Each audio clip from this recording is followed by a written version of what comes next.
Block समिति नालागढ़ की त्रैमासिक बैठक में बीडीसी सदस्यों ने अर्की क्षेत्र से विभागीय अधिकारी बैठक में न आने पर रोष जताया। वक्ताओं ने कहा कि उन्हें काम के लिए अर्की विस क्षेत्र के तहत सरकारी कार्यालयों में जाना पड़ता है।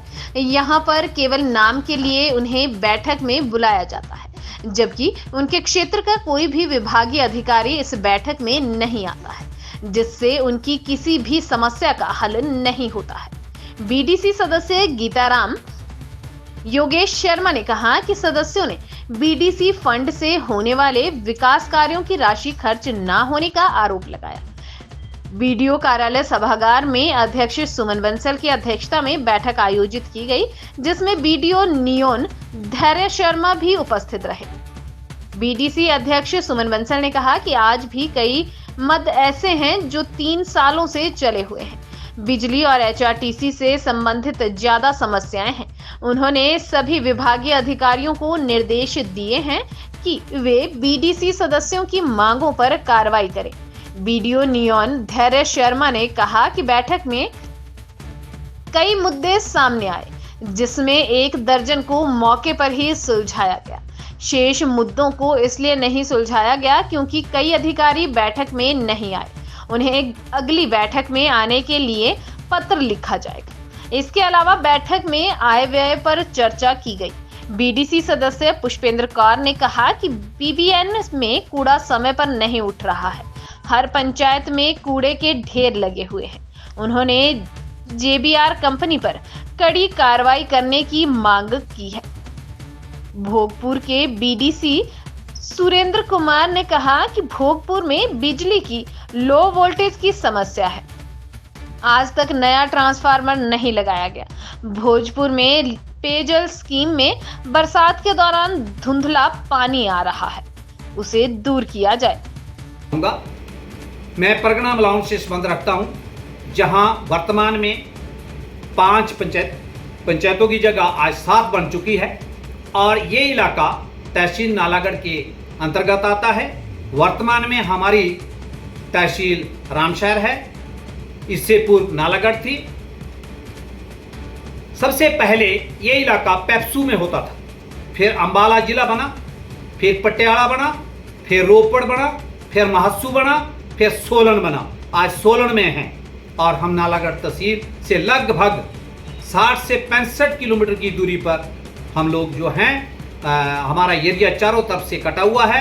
एक तरफ सतलुज की नदी है और उधर बिलासपुर है और उधर अर्की है। हमारी विधानसभा की जितनी भी वोटिंग है वो अर्की में होती है और पंचायत लेवल की जो वोटिंग है वो नालागढ़ में होती है। हमारे जो टांगे हैं अर्की में हैं और सांस हमारे नालागढ़ में अटके हुए। हमारे को वर्तमान समय में कोई पूछता नहीं, क्योंकि एसडीएम साहब नालागढ़ बैठते हैं और अधिकारी चाहे वो पीडब्ल्यूडी के हैं चाहे बिजली के हैं वो अर्की से संबंध रखते हैं और उनको पिछले 4 वर्षों से यहाँ उनके जो डिपार्टमेंट से संबंधित शिकायतें हैं उनके प्रति, जैसे हमारे बिजली के काम हैं और सड़कों के काम हैं, उनके बारे में हम यहाँ क्वेरी रखते हैं, अपनी समस्या रखते हैं। तो अर्की से कोई भी अधिकारी नालागढ़ में मीटिंग में आज तक नहीं आया। हमारे 4 वर्ष बीत चुके हैं और हमारे जितने भी लंबित कार्य हैं जो हमने रखे थे, अपना फंड भी जहां दिया था, उनमें बहुत से कार्य अभी अधूरे लटके हुए हैं जो अभी नहीं हुए, और जो अर्की से संबंधित कार्य हैं वो तो बिल्कुल नहीं हुए। आज की इस मीटिंग में नालागढ़ से भी बहुत कम अधिकारी उपस्थित हुए और जो उपस्थित हुए उनको कई मदों के बारे में जानकारी भी नहीं थी। जैसे कि आरएम साहब के बारे में, बसों के बारे में हमारी क्वेरी थी कि हमारी बस बाया स्वारघाट जानी चाहिए, तो हमारे को जवाब मिला कि 3 बसें बाया स्वारघाट जयनगर को जाती है, जबकि ये बिल्कुल सरासर झूठ है। और बाद में पाया गया कि एक ही बस चलती है, वो भी जयनगर जाती है। तो हमारे लिए जो परगना मलाउन का एरिया है, हम ना तो 10 बजे नालागढ़ पहुंच सकते हैं और ना ही जिला सोलन में पहुंच सकते हैं, ना ही शिमला पहुंच सकते हैं। तो इस प्रकार हमने कई बार ये इशू उठाया कि हमारे को जो बसों की समस्या है उसको दूर किया जाए और हमारी जो नालागढ़ बस बाया स्वारघाट शिमला को जाती थी, जाना और आना 2 बसें, इस रूट को बहाल किया जाए। इसके ऊपर भी कोई एक्शन नहीं हुआ है।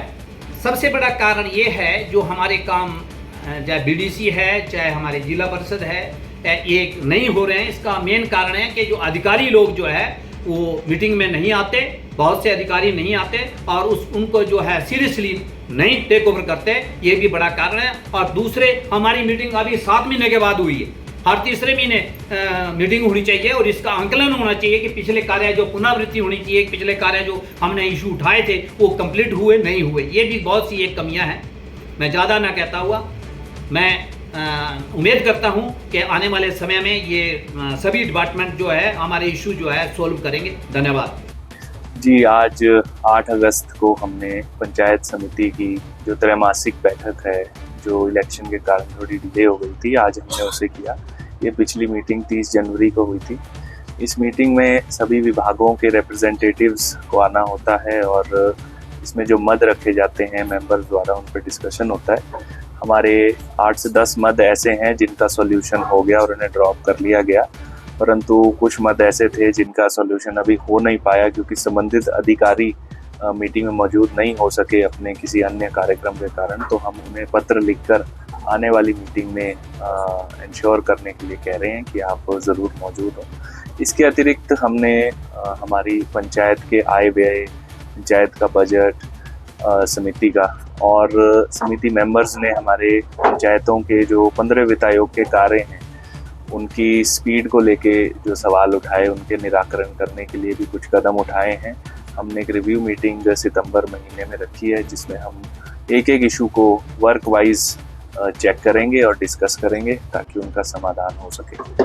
बाकी ऑल इन ऑल ये मीटिंग मतलब बड़ी अच्छी एक सक्सेसफुल मीटिंग रही क्योंकि सभी सदस्यों द्वारा ये कहा गया कि इस मीटिंग में जो मद हैं उनकी सॉल्यूशन होने से उनका एक मनोबल भी बढ़ा है कि आने वाले 1 साल जो उनका रह गया उसमें कार्यों की गति तेज हो। ये देखिए जो मद हैं वो अधिकतर HRTC से संबंधित है, खासकर बसों के रूट से, बसों की टाइमिंग से। जैसे कहीं स्कूल के बच्चे हैं उनको पिकअप करना, ड्रॉप करने का जो टाइमिंग है उस पर बात हो रही है।